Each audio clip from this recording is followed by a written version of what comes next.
What's your wheel when they go low, I go lower moment? I never thought I'd be the type of person to become completely unhinged over a neighbor dispute, but Rebecca from 4B pushed me past my breaking point. It started with small things, a package that went missing, my doormat somehow always ending up slightly askew, the smell of cigarette smoke wafting into my apartment despite the building's no smoking policy. I tried to be rational, telling myself I was being paranoid. Then I caught her on my Ring camera, spraying something on my welcome mat at 2 a.m. The next morning, my cat Milo got violently ill after walking across it. Did you spray something on my doormat last night? I confronted her in the hallway, my voice shaking with barely contained rage. Rebecca's face, that perfectly Botoxed mask of innocence, didn't even flinch. I don't know what you're talking about. Maybe you should take better care of your pets instead of blaming others. The vet bill was $800. Milo recovered, thank God, but something in me snapped. I couldn't prove it was her, and the building manager just shrugged it off as neighbor drama. You need to let this go, my boyfriend Dean advised. We can move when the lease is up, but I couldn't let it go. Not after I overheard Rebecca in the laundry room, laughing with another neighbor. Some people shouldn't own pets if they can't handle the responsibility, she said, clearly referencing me. I started small,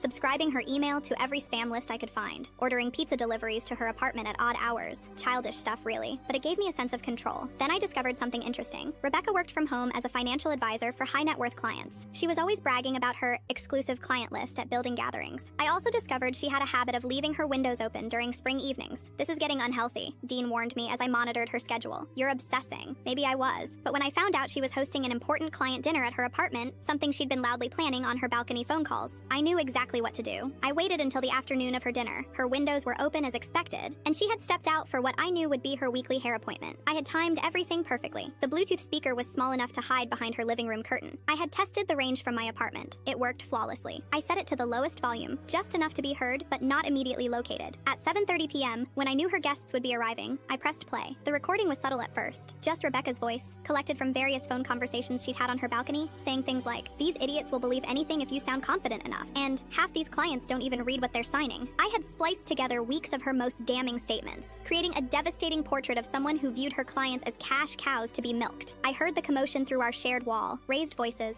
someone demanding explanations, a door slamming. The next morning, a "for rent" sign appeared on her door. I later learned from the building manager that she had lost most of her clients overnight after word spread about her unprofessional conduct. "Did you have anything to do with Rebecca moving out?" Dean asked suspiciously. I just shrugged, stroking a now healthy Milo purring in my lap. Life works in mysterious ways.